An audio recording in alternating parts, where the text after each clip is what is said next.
اللہ الرحمن الرحیم۔ اصول الشاشی کا دوسرا باب ہے مطلق مقید۔ تیسرا سبق ہم پڑھیں گے۔ اس تیسرے سبق کے اندر ہم مطلق کی تیسری مثال قرآن مجید سے وہ پڑھیں گے۔ عبارت دیکھ لیں، ترجمہ کریں گے، پھر آخر میں اس کی تشریح کرتے ہیں۔ وَكَذَلِكَ قَوْلُهُ تَعَالَى وَلْيَطَّوَّفُوا بِالْبَيْتِ الْعَتِيقِ مُطْلَقٌ فِي مُسَمَّى الطَّوَافِ بِالْبَيْتِ فَلَا يُزَادُ عَلَيْهِ شَرْطُ الْوُضُوءِ بِالْخَبْرِ بَلْ يُعْمَلُ بِهِ عَلَى وَجْهٍ لَا يَتَغَيَّرُ بِهِ حُكْمُ الْكِتَابِ بِأَنْ يَكُونَ مُطْلَقُ الطَّوَافِ فَرْضًا بِحُكْمِ الْكِتَابِ وَالْوُضُوءُ وَاجِبًا بِحُكْمِ الْخَبْرِ فَيُجْبَرُ النُّقْصَانُ اللَّازِمُ بِتَرْكِ الْوُضُوءِ الْوَاجِبِ بِالدَّمِ۔ عبارت پڑھ دی ہے، اب آپ اس کا ترجمہ دیکھ لیں، پھر تشریح کرتے ہیں۔ اور اسی طرح اللہ تعالیٰ کا فرمان ہے وَلْيَطَّوَّفُوا بِالْبَيْتِ الْعَتِيقِ، چاہیے کہ وہ طواف کریں بیت عتیق کا۔ یہ مطلق ہے، طواف بیت اللہ کے طواف کا نام رکھنے میں لہذا نہیں اضافہ کیا جائے گا اس پر وضو کی شرط کو حدیث کی وجہ سے، بلکہ عمل کیا جائے گا ایسے طریقے پر کہ کتاب اللہ کا حکم تبدیل نہیں ہوگا، بئی طور کہ مطلق طواف وہ تو فرض ہوگا کتاب اللہ کے حکم سے، اور وضو یہ واجب ہوگا حدیث کے حکم سے، لہذا اس نقصان کو پورا کیا جائے گا جو نقصان لازم آئے گا وضو واجب کے ترک کرنے سے، بالدمی دم دینے کے ساتھ۔ یہ عبارت کا ترجمہ ہو گیا، اب چلتے ہیں اس کی تشریح کی طرف۔ دیکھیں، تشریح سے پہلے آپ مسئلہ سمجھ لیں۔ مسئلہ جب آپ کو سمجھ میں آ جائے گا پھر اس کی تشریح بھی آسان ہو جائے گی۔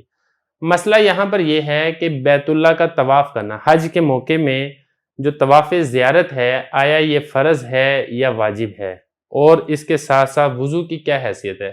تو دیکھیں، امام اعظم ابو حنیفہ رحمہ اللہ تعالیٰ کا مذہب یہ ہے کہ حج میں طواف زیارت یہ فرض ہے اور وضو واجب ہے۔ اگر کسی نے بغیر وضو کے طواف کیا تو طواف تو ہو جائے گا، لیکن ترک واجب کی وجہ سے جو کمی لازم آئی ہے، جو نقصان لازم آیا ہے، دم کے ذریعے سے اس کی تلافی کی جائے گی۔ اور امام اعظم ابو حنیفہ رحمہ اللہ تعالیٰ کا استدلال قرآن مجید کی یہی آیت ہے وَلْيَطَّوَّفُوا بِالْبَيْتِ الْعَتِيقِ۔ اس میں وَلْيَطَّوَّفُوا یہ لفظ مطلق ہے، اس میں وضو کی کوئی قید نہیں ہے، جبکہ اس کے برعکس امام شافعی رحمہ اللہ تعالیٰ کا مذہب ہے، ان کی دلیل ہے، آپ مذہب سمجھ لیں۔ امام شافعی رحمہ اللہ تعالیٰ یہ فرماتے ہیں کہ طواف زیارت کے لیے وضو کرنا یہ شرط اور فرض ہے۔ اگر کسی نے بغیر وضو کے طواف کر لیا تو طواف سرے سے ہوگا ہی نہیں۔ امام شافعی رحمہ اللہ تعالیٰ وضو کی شرط کیوں لگاتے ہیں؟ امام شافعی رحمہ اللہ تعالیٰ کا استدلال حدیث مبارک سے ہے کہ نبی کریم صلی اللہ علیہ وسلم نے ارشاد فرمایا تھا کہ بیت اللہ کا طواف کرنا یہ نماز کی طرح ہے۔ تو نبی کریم صلی اللہ علیہ وسلم نے حدیث مبارک میں طواف کو تشبیہ دی تھی نماز کے ساتھ۔ جس طرح نماز میں وضو کرنا یہ شرط ہے، وضو کے بغیر نماز نہیں ہوتی، اسی طرح طواف میں بھی وضو کرنا یہ شرط ہوگا اور وضو کے بغیر طواف بھی نہیں ہوگا۔ یہ تو ہے امام شافعی رحمہ اللہ تعالیٰ کی دلیل۔ جبکہ حنفیہ امام شافعی رحمہ اللہ تعالیٰ کو جواب یہ دیتے ہیں کہ دیکھیں، قرآن مجید میں وَلْيَطَّوَّفُوا کا لفظ ہے، یہ لفظ بیت اللہ کے طواف کے بارے میں مطلق ہے، اس میں وضو کی شرط ہونا یا نہ ہونا نہیں لگائی گئی، کوئی قید نہیں ہے۔ اگر آپ اس کو وضو کی شرط لگاتے ہیں تو اس حکم مطلق کو حدیث کے ذریعے سے آپ مقید کر دیں گے، اور حدیث کے ذریعے سے مطلق کو مقید کرنا اعلیٰ دلیل کو ادنیٰ دلیل کے ذریعے سے ناسخ کرنے کی طرح ہے، منسوخ کرنے کی طرح ہے، اور یہ جائز نہیں ہے۔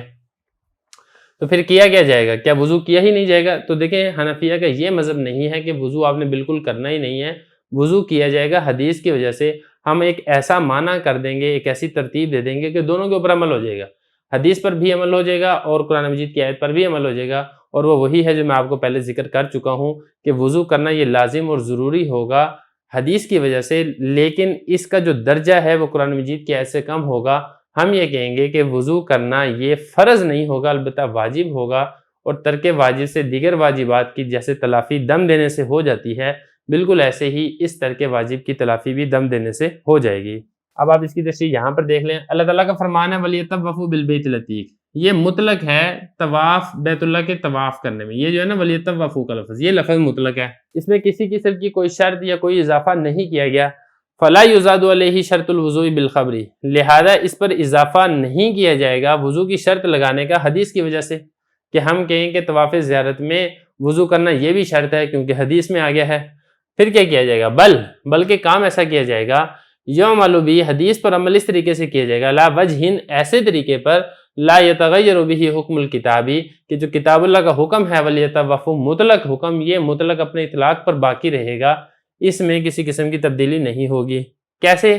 اب وہ کیا طریقہ ہے دونوں کو جمع کرنے کا، وہ آگے بتا رہے ہیں یہاں سے بھی این یکونا بئی طور کے مطلق طواف کرنا بغیر وضو کی شرط کے، صرف طواف کرنا یہ تو فرض ہوگا کتاب اللہ کے حکم سے، اور وضو یہ واجب ہوگا، اس کو ہم فرض نہیں قرار دیں گے کیونکہ یہاں پر یہ خبر واحد سے ایک چیز ثابت ہو رہی ہے، یہ واجب ہوگا حدیث کے حکم کی وجہ سے، تو پھر ہوگا یہ بھی لازم، تو تلافی کو پورا کیا جائے گا۔ یجبر کا مطلب ہوتا ہے تلافی کو پورا کرنا، وہ کمی جو لازم آئی ہے واجب وضو کے ترک کرنے کی وجہ سے، مطلب کسی نے واجب وضو چھوڑ دیا ہے تو اس سے جو کمی لازم آئی ہے اس کمی کی تلافی کی جائے گی، اس کمی کو پورا کیا جائے گا۔ کیسے پورا کیا جائے گا؟